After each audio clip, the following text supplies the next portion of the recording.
नमस्कार शेतकऱ्यांनो, कांदा उत्पादक शेतकरी बांधवांसाठी आताच्या क्षणाची सर्वात महत्त्वाची आणि मोठी बातमी. निर्यात धोरणाचा बाजार हस्तक्षेपांचा कांदा दरावर विपरीत परिणाम, त्या संदर्भातील महत्त्वाची अपडेट. संपूर्ण घडामोड, कांद्याच्या भावात वाढ होणार का, कधी होणार, किती होणार, कशामुळे होणार, काय महत्त्वाचे कारणं, सविस्तर थोडक्यात संपूर्ण अपडेट बातमी आपण एवढीच्या माध्यमातून जाणून घेण्याचा प्रयत्न करणार आहोत. तर महाराष्ट्रातील तमाम कांदा उत्पादक शेतकरी बांधवांना एकच विनंती, व्हिडिओ शेवटपर्यंत बघा. अतिशय महत्त्वाचा व्हिडिओ जर आवडला तर नक्कीच लाईक करा. प्रचारवरती असाल तर आपल्या माझा शेतकरी यूट्यूब चॅनलला सबस्क्राईब करून जसं लाईक करून असं नका, जेणेकरून नोटिफिकेशन तुमच्यापर्यंत पोहोचते. चला तर व्हिडिओला सुरुवात करू शकता.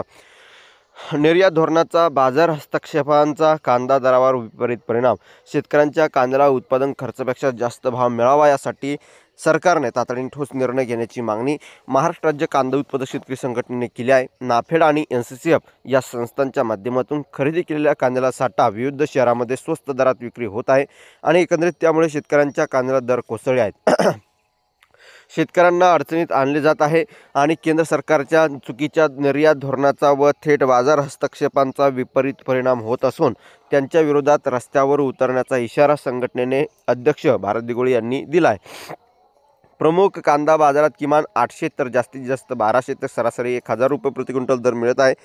शेतकऱ्यांना प्रति क्विंटल कांदा उत्पादकांसाठी 2500 रुपये खर्च येतो, त्यामुळे उत्पादन खर्चही फिटत नसल्याने शेतकऱ्यांची आर्थिक कोंडी होत आहे. या पार्श्वभूमीवर श्रीदेवी यांनी सिन्नर कृषी उत्पन्न बाजार समितीच्या कांदा बाजार आवारात कांदा उत्पादक शेतकरी व संबंधित घटकांशी संवाद साधला आहे. एकंदरीतच या ठिकाणी ही महत्त्वाची बातमी आहे.